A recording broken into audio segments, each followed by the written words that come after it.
Shalom. Senang sekali hari Minggu pagi ini ya kita bisa berkumpul bersama. Oke. Kita berada dalam seri nama-nama Tuhan ya. Kita berada dalam seri khotbah nama-nama Tuhan. Di minggu pertama kita sudah belajar Tuhan itu adalah our healer. Jehovah Rapha, God is our healer.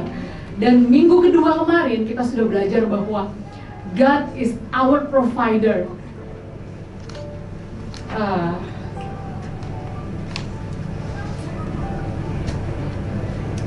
Oke. Jadi kalau kita tahu siapa nama Tuhan itu penting untuk kita mengerti karakter Tuhan, dan kita semakin tahu ada kuasa apa di balik nama-nama Tuhan. Jadi kalau kita tahu nama-nama Tuhan itu sebenarnya untuk keuntungan kita loh, bukan untuk keuntungan Tuhan, untuk keuntungan kita. Jadi minggu lalu kita belajar Pastor Jos berkhotbah Jehovah Jireh, God is our provider, Allah penyedia. Tapi dibagikan dari sisi yang berbeda ya. Berkat memang sudah disediakan di depan kita, tapi agak jauh di depan ya. Tapi ternyata ada prosesnya, ada pengorbanannya, ada langkah yang harus dilakukan. Dan kalau saudara belum nggak hadir minggu lalu, saudara harus buka ya, ada di YouTube MIC. Makanya firman itu dikatakan seperti pedang bermata dua. Firman itu seperti pedang bermata dua, bisa menusuk amat dalam. Kenapa? Dia menusuk amat dalam karena dia bisa bedakan jiwa sama roh. Dia bisa bedakan itu pikiran sama perasaan, bisa dibedakan pada saat firman itu bekerja. Jadi kalau saudara baru dari sini, saudara pulang, saudara berasa dengar firman di sini kok jelek banget ya, rasanya menusuk banget ya. Ya berarti firman Tuhan itu bekerja. Jadi firman Tuhan itu ada transformasi pikirannya. Kalau saudara datang ke gereja bukan buat feel good ya. Kalau saudara cuma mau dengar di ibadah, saudara cuma mau feel good, apalagi kalau kita dengar khotbahnya lucu ya, saudara biasa keluar dari pintu itu saudara sudah lupa firman itu barusan apa sih, nggak tahu tapi lucu sih gitu ya. Tapi kalau firman itu sampai jelek banget, menusuk banget sampai kepikiran malamnya, sampai kepikiran besoknya, itu berarti firman itu sedang bekerja di dalam hati saudara. Sehingga ada perubahan dalam pola pikir kita, ada perubahan dalam tindakan kita, sehingga ada perubahan dalam keputusan kita, sehingga hidup kita bisa diubahkan. Makanya baru bisa ada pemulihan, ada restorasi pada saat firman Tuhan bekerja. Amin. Amin ya. Hari ini kita akan belajar nama Tuhan yang lain, yaitu Jehovah Nisi. Jehovah Nisi akan mengajarkan bagaimana caranya kita untuk menghadapi peperangan dalam hidup kita. Mungkin saat ini kita ada yang mengalami peperangan dalam masalah keuangan. Mungkin saat ini ada yang mengalami peperangan dalam masalah hubungan. Mungkin saat ini ada yang mengalami peperangan dalam ketergantungan sesuatu. Apapun yang kita hadapi saat ini, cara kita untuk menang dalam peperangan adalah ada dua cara. Hari ini saya bagikan dua. Yang pertama secara praktis dan secara spiritual. Dan yang kedua, cara kita memenangkan peperangan adalah berada di komunitas yang benar. Jehovah Nisi, ini artinya adalah The Lord is my banner. Artinya apa? Atau bahasa Indonesianya bilangnya Tuhanlah panji-panjiku. Jadi Jehovah Nisi menunjukkan akulah Tuhan yang akan membelamu, akulah Tuhan yang akan melindungimu, akulah Tuhan panjimu. Kita mungkin bingung ya, kenapa sih Tuhan mendeskripsikan sisi Tuhan sebagai panji kita atau sebagai banner kita? Banner, kalau di Alkitab itu menunjukkan bahwa kita berperang di bawah bendera ini. Mungkin bisa dikasih lihat slide ya. Jadi bendera ini adalah representasi. Kalau kita suka lihat di film Kolosal lagi perang, jadi bendera ini adalah representasi dari bangsa yang kita wakili. Bendera ini menunjukkan kesetiaan kita itu di mana. Bendera ini menunjukkan kita beroperasi di bawah otoritas siapa. Kalau kita berperang dengan benderanya Tuhan, maka kita akan berperang dengan otoritasnya Tuhan yang sudah pasti akan membawa kita kepada kemenangan. Kalau misalnya di Olimpiade, next ya, tim yang menang jadi juara, biasanya mereka akan membawa bendera negaranya ya. Ini tuh seperti menyatakan, saya nih komit sama tim yang ini, dan saya menyatakan kemenangan saya dengan bendera ini. Goal dari tiap bendera yang ada di Olimpik itu pastinya mau menang ya. Setiap negara pastinya mau menang. Tapi kenyataannya adalah perwakilan dari setiap bendera itu belum pasti menang. Kemenangan itu ditentukan juga oleh pemain timnya. Pertanyaannya adalah, apakah saudara saat ini memegang benderanya Tuhan? Jehovah Nisi. The Lord is my banner. Tuhan adalah panjiku. Kalau saudara ikut benderanya Tuhan, saudara sudah pasti menang. Kita baca sama-sama di Keluaran 17 ayat 8 sampai 9. 2, 3. Lalu datanglah orang Amalek dan berperang melawan orang Israel di Rafidim. Musa berkata kepada Yosua, pilihlah orang-orang bagi kita, lalu keluarlah berperang melawan orang Amalek. Besok aku akan berdiri di puncak bukit itu dengan memegang tongkat Allah di tanganku. Bagaimana caranya kita menang dalam peperangan?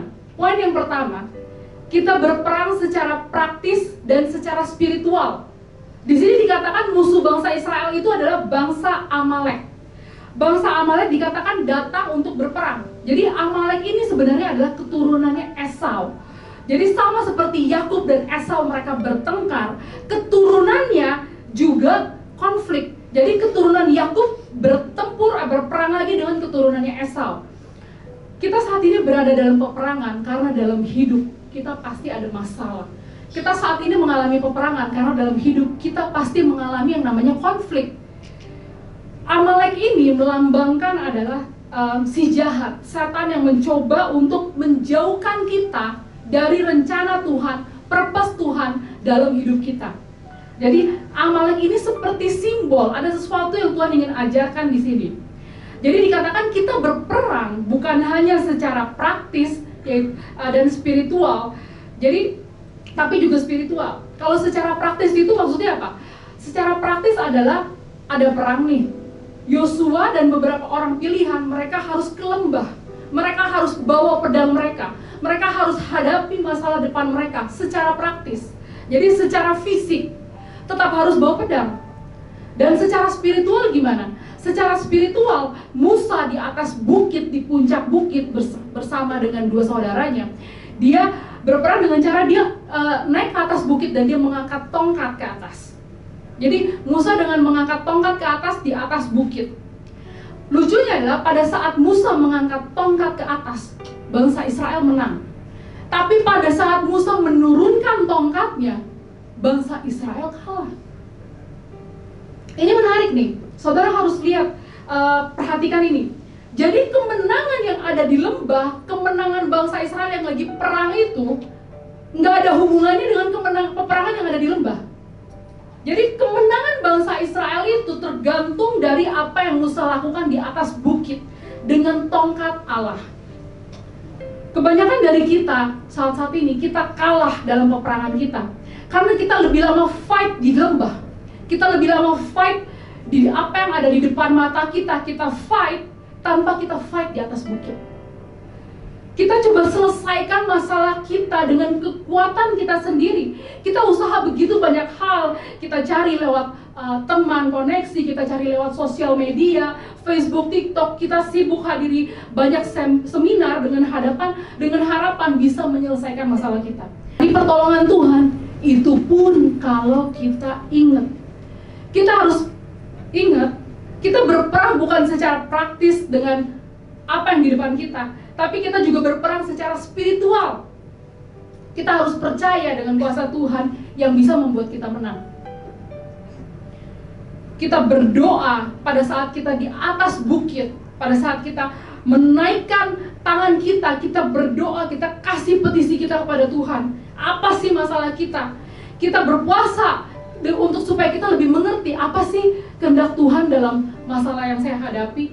Kita juga bisa perkatakan firman Tuhan setiap hari. Jadi peperangan kita bukan hanya di lembah, tapi juga di bukit. Tongkat Musa. Tongkat Musa ini tadinya adalah tongkat yang sama yang pernah membelah laut, yang pernah membuat air pahit menjadi air manis, dan tongkat yang sama bisa mengetuk batu jadi keluar air.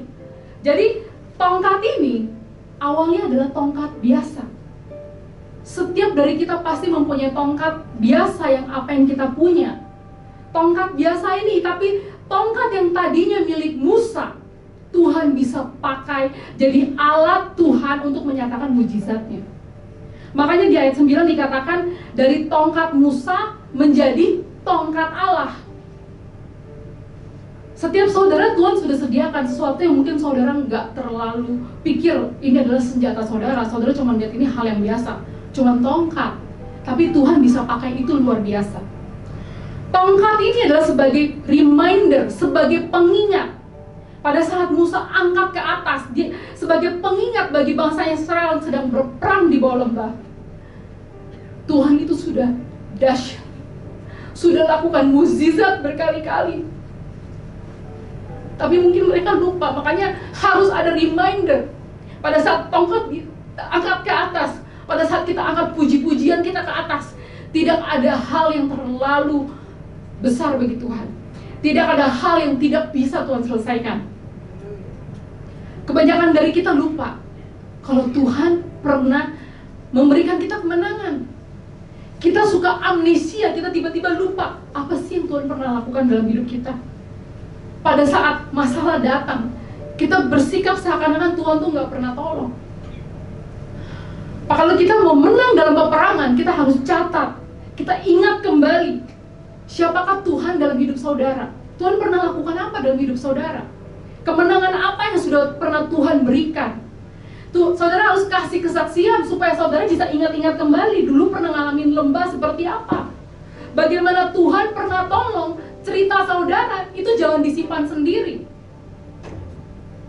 Karena Tuhan bisa pakai cerita itu untuk jadi berkat bagi orang lain. Kalau misalnya kita ada mengalami masalah dalam misalnya mungkin banyak beberapa yang mengalami masalah keuangan. Masalahnya bukannya kita mau buang stres dengan kita malah belanja lebih banyak dengan alasan aduh mental health lebih penting nih, jadinya saya boros aja.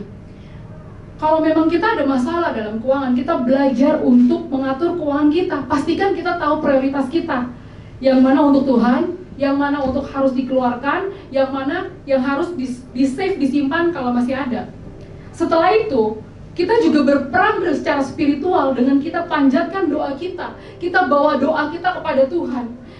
Kita bawa petisi kita kepada Tuhan. Tuhan, saat ini situasi saya, keadaan saya seperti ini. Karena hanya Tuhanlah yang bisa membuat kita menang dari semua masalah kita.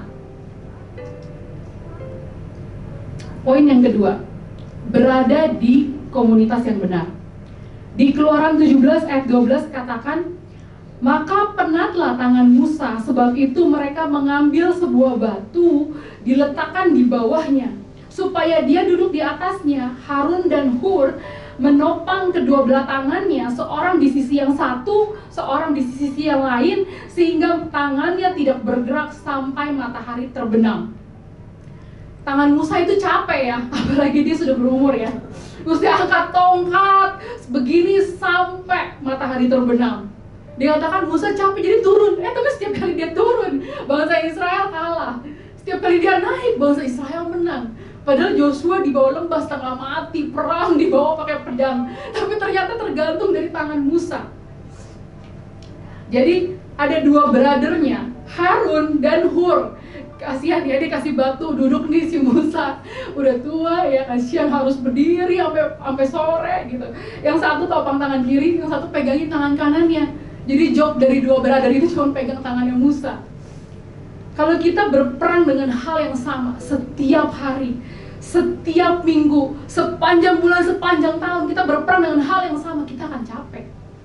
Karena kita terlalu capek, kita udah gak mau doa lagi. Karena udah terlalu capek, kita udah gak mau baca Alkitab lagi. Kayaknya kita berasa Tuhan gak kerja ya dalam hidup saya. Kita udah gak mau bicara soal, udah stop, jangan ngomong-ngomong Tuhan lagi ya. Karena kita udah capek perang. Kita udah capek hadapin masalah di depan kita. Situasi kita nggak akan lebih baik kalau kita nggak mau berperang di atas bukit. Situasi kita nggak akan lebih baik kalau kita berpikir diemin aja. Kemenangan kita itu nggak ada hubungannya dengan positive thinking. Kemenangan kita itu nggak ada hubungannya dengan saya berdeterminasi lakukan ABC. Menang atau kalah di sini tergantung dari tangan Musa tongkatnya ke atas atau ke bawah. Kenapa sih masalah kita kayaknya nggak kelar-kelar ya? Karena setan nggak akan menyerah. Setan akan pastikan pada waktu saudara mau mulai hidup benar, pada saat saudara baru mulai menabur, setan akan kasih cobaan. Si jahat akan memberikan saudara kesempatan-kesempatan yang bisa buat saudara lebih jauh dari Tuhan, semakin jauh dari Tuhan. Dia akan pastikan saudara nggak akan masuk dalam rancangannya Tuhan.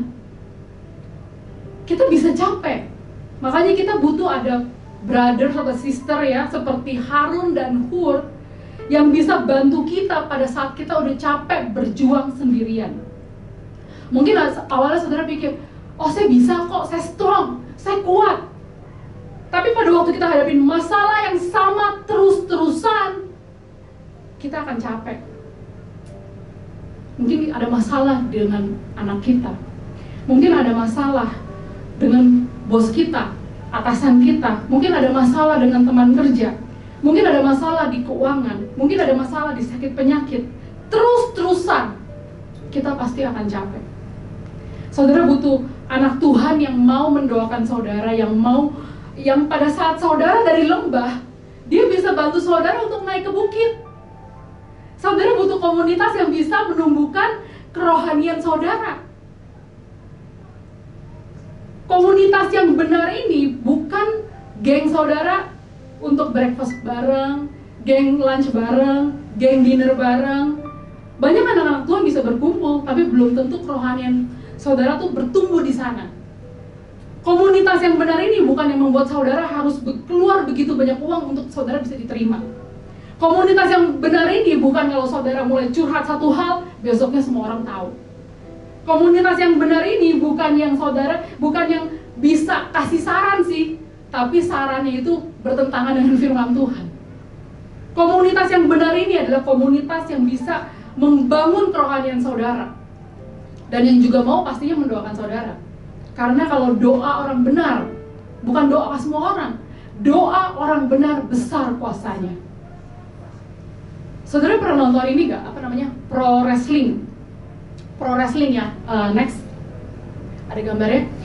Jadi pro wrestling ini adalah cabang olahraga gulat. Yang pertandingan ini ada skripnya, udah ada skenario-nya, jadi dibikin menarik ya. Jadi dari awal ini sudah ditentuin siapa yang menang. Jadi mereka bertanding di sini bukan untuk menang. Kalau saudara berperang di bawah bendera yang benar, Jehovah Nisi, kemenangan itu sudah pasti. Mungkin saat ini keadaan kayaknya nggak ada perubahan, tapi Tuhan mampu loh ubah situasi saudara. Bahkan Tuhan mampu melembutkan hati orang-orang, hati dilembutkan, dikeraskan. Itu hanya Tuhan yang mampu. Kita dengan kekuatan sendiri nggak mungkin bisa.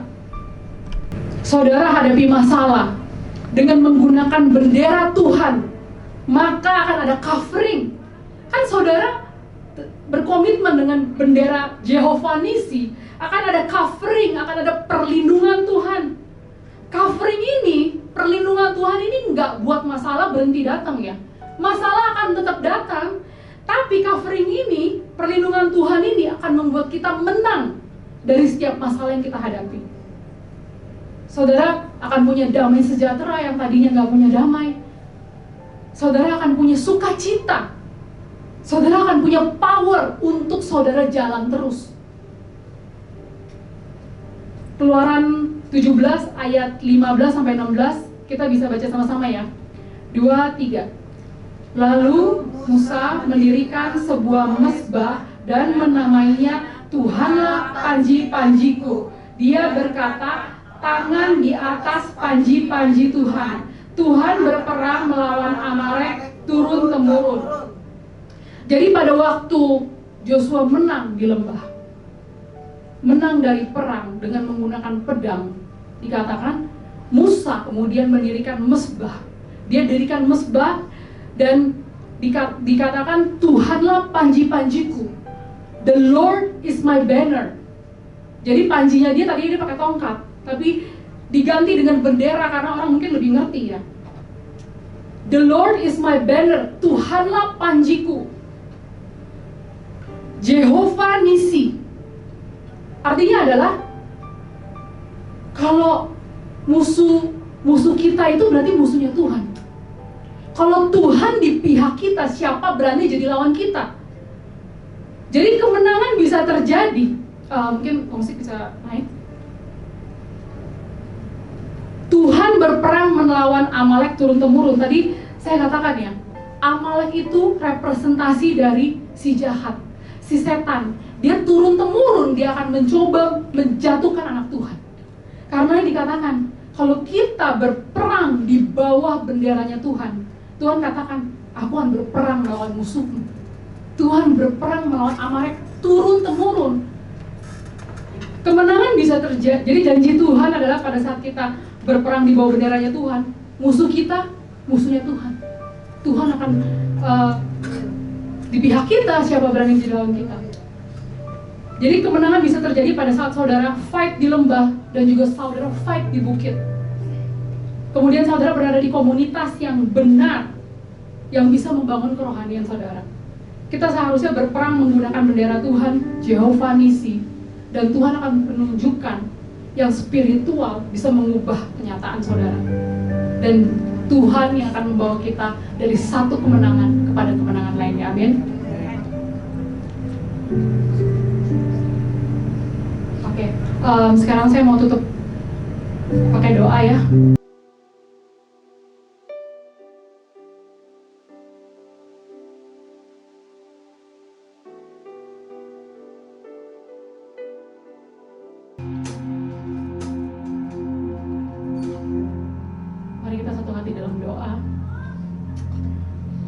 Dan sebagai lambang, saudara percaya akan janji Tuhan. Saudara percaya saudara mau berperang dengan bendera Tuhan.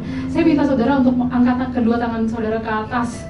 Dan Tuhan, kau lihat setiap tangan yang terangkat Tuhan. Ini adalah tangan mereka yang mereka menyatakan bahwa aku mau berperang dengan bendera Tuhan, Jehovah Nisi. Tuhan yang akan menjadi pelindungku. Tuhan yang akan menjadi Tuhan yang akan menjadi kekuatan, kemenangan. Tuhan akan membawa dari satu kemenangan kepada kemenangan lainnya. Tuhan, Kaulah Jehovah Nisi Tuhan. Pada saat saudara saat ini merasa mukjizat, sepertinya itu jauh dari hidupku, tapi Tuhan saat ini katakan kepadamu, aku mampu tunjukkan mukjizat terjadi dalam hidupmu. Pada saat kau mau katakan bahwa aku mau berperang dengan menggunakan bendera Tuhan, yaitu Jehovah Nisi. Katakan dengan mulut saudara, ya Tuhan, aku mau Jehovah Nisi. Panggil namanya, Jehovah Nisi, Jehovah Nisi. Ya Tuhan, kami mau berperang dengan Engkau. Pada saat saudara menyatakan bahwa masalahmu adalah masalah Tuhan, bahwa Tuhan akan berperang buat setiap musuh-musuhmu. Dan Tuhan, hamba-Mu berdoa Tuhan untuk setiap anak-Mu di tempat ini Tuhan. Mungkin saat ini mereka merasa peperangan ini begitu berat. Aku gak mampu lagi Tuhan, aku gak sanggup. Tapi Tuhan katakan, akulah Jehovah Nisi. Akulah yang sanggup membawamu daripada satu kemenangan daripada kemenangan lainnya. Pada saat kau pikir aku gak mampu lagi, aku mau berhenti, I wanna quit, aku udah gak mampu lagi Tuhan. Tapi Tuhan katakan, akulah Jehovah Nisi. Aku akan menghancurkan setiap halangan, rintangan yang ada di depanmu. Tuhan katakan, akulah Jehovah Nisi. Akulah yang sanggup melakukan apa yang kau pikir mustahil. Sebab akulah Tuhan yang bisa meruntuhkan setiap musuh-musuhmu, setiap masalahmu, peperanganmu yang kau pikir bahwa oh, this is too big for me, this is too hard for me, ini terlalu sulit bagiku. Tapi Tuhan katakan, akulah Jehovah Nisi. Akulah yang sanggup membuatmu menang. Thank you Lord Jesus. Terima kasih Tuhan. Kami sungguh percaya Tuhan bahwa Kau Allah yang sanggup memerangi setiap peperangan kami Tuhan. Pada saat kami berjuang bersama Kau di lembah dan di bukit, kami percaya Tuhan Kau beserta kami Tuhan. Kami percaya Kau tidak akan meninggalkan kami Tuhan. Thank you Lord Jesus. Terima kasih Tuhan. Jadi semua yang percaya katakan amin.